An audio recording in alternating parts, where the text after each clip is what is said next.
நலன் காக்கும் ஸ்டாலின், உங்கள் குடும்பத்தின் நலன் அரசின் பொறுப்பு. நண்பர்களே, இன்னைக்கு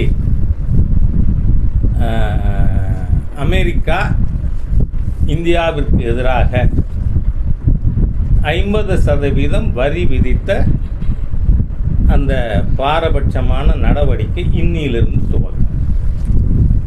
ஏன்னா நீங்கள் பார்த்தா ராகுல் டெல்லியில் இருக்காருன்னு நினச்சா அங்கே நியூயார்க்லேயும் ஒருத்தர் இருக்கார்.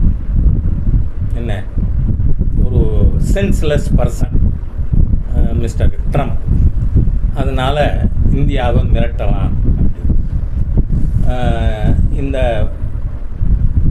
இம்போர்ட் டியூட்டி, இறக்குமதி பொருளுக்கு வரி, இதெல்லாம் ஒரு சைடு ஆஃப் தி காயின் தான். நீங்கள் பார்த்தா எல்லா பொருளாதார நடவடிக்கைகளுக்கும் there are two sides. எனக்கு நல்ல ஞாபகம் இருக்குது, தமிழ்நாடு முழுக்க 700க்கும் மேற்பட்ட கூட்டங்கள் டங்கல் ப்ரொபோசல்ஸ் சமயத்தில் நான் அதுக்கு எதிராக தமிழ்நாடு முழுக்க பேசியிருக்கேன்.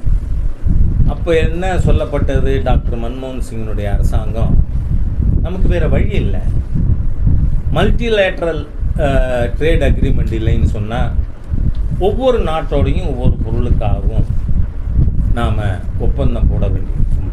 Bilateral agreement for every product with every country. அப்படி தான் அவங்க சால்ஜாப்பு சொல்லி இதில் கேட்டில் இந்தியாவை உறுப்பினராக சேர்த்து கொண்டனர். அவங்க ஒரு தரம் உள்ளே போனதுக்கப்புறம் வெளியில் வர்றது இட் வில் மோர் காஸ்ட்லிங்கிறதுனால பி கண்டினியூடு. ஆனால் இன்றைக்கி அமெரிக்காவினுடைய இந்த பாரபட்சமான நடவடிக்கைகள், இந்தியாவுக்கு 50% வரி, பிரேசிலுக்கு 50%, சீனாவுக்கு 40%, இந்த மாதிரியாக அவர்கள் நாட்டுக்கு நாடு இருந்துன்னு சொன்னால் it shows the failure of multilateral agreement. இந்த கேட் உடன்படிக்கை தோற்று போச்சுன்னு எடுத்துக்கலாமா? தோற்று போக ஆரம்பிச்சிருக்குன்னு வேணால் எடுத்துப்போம் மிஸ்டர் ட்ரம்ப்புடையது. அதனால் இன்றைக்கு விநாயகர் சதுர்த்தியினுடைய செய்தியே பாரத நாட்டு மக்கள் அனைவருக்கும் என்ன சொல்ல விரும்புகிறேன்னா, நாம் ஏற்கனவே மாண்புமிகு பாரத பிரதமர் நரேந்திர மோடி அவர்கள் சொல்லியிருக்கார், சுதேசி உற்பத்தி பொருட்களையே வாங்குவோம். அது மட்டும் இல்லை, இந்திய மக்கள் அனைவரும், தமிழக மக்கள் அனைவரும் இதில் ஆன்லைனில் பொருட்கள் வாங்க மாட்டோம்னு முடிவெடுக்கணும்னு கேட்டு உங்கள் மூலமாக we should stop buying any article on online. பக்கத்து வீட்டு அண்ணாச்சி கடையில் போய் நடந்து போய் வாங்குவாங்க. சுகர் அதிகமாக போச்சு, டெய்லி 4 கிலோமீட்டர் நடன்னு சொல்கிறாங்க டாக்டர். அதுக்கு பக்கத்தில் இருக்கிற கடையில் போய் வாங்கினா என்ன? அதனால் இன்றைய தினம் ஒன்று, அமெரிக்க பொருட்களை நாம் வாங்கிறத நிறுத்துவோம். ஏன்னா பொருளாதார நடவடிக்கைக்கு அடி பொருளாதார நடவடிக்கையின் மூலமாக தான். அதனால் ஆன்லைனில் தயவு செய்து யாரும் பொருட்கள் வாங்க வேண்டாம். ஏன்னா அதனுடைய பலன் யாருக்கு போகுது? அமெரிக்காவுக்கு போகுது. அதனால் நம்ம சுதேசி கப்பல் விட்டவர் வ.உ. சிதம்பரம் பிள்ளை அவர்கள் தன்னோட காசை விற்று கப்பல் வாங்கினார், கடன் வாங்கி கப்பல் வாங்கினார். அந்த கப்பல் மூலமாக இலங்கைக்கு செல்கின்ற தமிழ் தொழிலாளிகள் 200 வருஷத்துக்கு முன்னாடியே நம்ம தொழிலாளர்கள் என்ன இலங்கை இருந்திருக்காங்க. அப்போது கப்பலோட்டிய வீரத்தமிழர் இங்கேருந்து ஃப்ரீ ஆஃப் காஸ்ட் அங்கே லேபரர்ஸை கூட்டின்னு போனார். அந்த அளவிற்கு தேசிய உணர்வு. அதனால் இந்த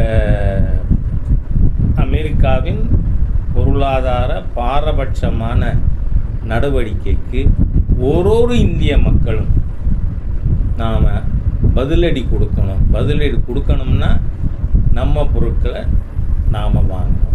உங்களுக்கு ஒரு தகவலுக்காக சொல்கிறேன், இந்திய நாட்டினுடைய 24-25ஆம் ஆண்டு டோட்டல் எக்ஸ்போர்ட் ட்ரேட் எவ்வளோ தெரியுமா? $825 பில்லியன். என்ன இந்த 825 பில்லியன் டாலரில் அமெரிக்காவுக்கான ட்ரேட் எவ்வளோ தெரியுமா? $60 பில்லியன் தான் அமெரிக்காவுக்கு நாம் ஏற்றுமதி பண்ணக்கூடிய பொருட்களுடைய வேல்யூ. அது எவ்வளவு மொத்தத்தில் 7.25%. அதனால 7.5 கூட்டுறார் ஒருத்தர். 7.25% தான் அமெரிக்காவோட நம்ம எக்ஸ்போர்ட்ஸ்.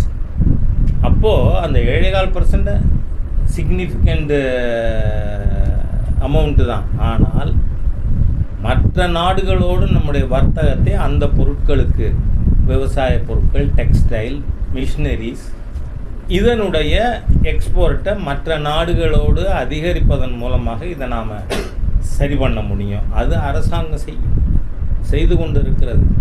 அதோடு மட்டுமில்லை, நாம் கவனிக்க விட்டு விடுகின்ற விஷயம், இப்போது 4 நாளைக்கு முன்னாடி ஜிஎஸ்டி கவுன்சில் கூடியது. அதில் முக்கியமாக எல்லா ஸ்டேட் மினிஸ்டர்ஸும் சேர்ந்து டிஸ்கஸ் பண்ணதில் நீங்கள் பார்த்தீங்கன்னா ஜிஎஸ்டியை குறைக்கணும்னு மாண்புமிகு நிதியமைச்சர் பேசுகிறாங்க. ஏன்னா ரெட் ஃபோர்ட்டில் கொடியேற்றும் பொழுதே மாண்புமிகு பாரத பிரதமர் தெளிவாக சொல்லியிருக்கார், ஜிஎஸ்டியில் மிகப்பெரிய கிஃப்ட், தீபாவளி கிஃப்ட் இந்த நாட்டு மக்களுக்கு கொடுக்கப்படும்னு. அது என்னன்னு சொன்னால், இப்போ நமக்கு 4 ஸ்லாப் இருக்குது. 5%, 12%, 18%, 28%. இதை 2 ஸ்லாபாக கிட்டத்தட்ட ரஃப்பாக எடுத்துக்கலாம். அரசாங்கம் முடிவு பண்ணணும், ஜிஎஸ்டி கவுன்சில் தான் முடிவு பண்ணணும். 15% வரை இருக்கக்கூடிய பொருட்களுக்கான வரியை 5%. ஏன்னா ஒரு slab, lower slab 5%, higher slab எவ்வளவு 18%. அப்போ அதுக்கு மேலே இருக்கிறது 18 ஆக்கலாம். 28 கூட 18 ஆகிடும். 15 இருக்கிறது 5 ஆகிடும். ஆக அரசாங்கம் மக்களின் வாங்கும் சக்தியை அதிகரிக்கின்ற நோக்கோடு ஜிஎஸ்டி சீர்திருத்தமானது கொண்டு வர ஏற்கனவே சுதந்திர தினத்தன்று மாண்புமிகு பிரதமர் அவர்கள் அறிவித்திருக்கிறார்கள். இதெல்லாம் அரசாங்கம் நமக்கு செய்கிறதுன்னா, நாம் எல்லாரும் செய்ய வேண்டிய தேசிய கடமை, ஆன்லைனில் பர்ச்சேஸ் பண்ண மாட்டோம். ஏன்னா அதனுடைய முழு பலன் அமெரிக்காவுக்கு போகுது. அதே மாதிரியாக இந்தியாவில் உற்பத்தி செய்த பொருளையே வாங்குவோம் என்கின்ற இந்த விஷயத்தை ஊடக நண்பர்கள் மூலமாக மக்களுக்கு நான் தெரிவிக்க, விநாயகர் சதுர்த்தி செய்தியாக தெரிவிக்க விரும்புகிறேன். நலன் காக்கும் ஸ்டாலின், உங்கள் குடும்பத்தின் நலன் அரசின் பொறுப்பு. பிளே ஸ்டோர் மற்றும் ஆப் ஸ்டோரில் இருந்து பாலிமர் செயலியை QR கோடு மூலம் பதிவிறக்கம் செய்யுங்கள். செய்திகளை உடனுக்குடன் பெறுங்கள்.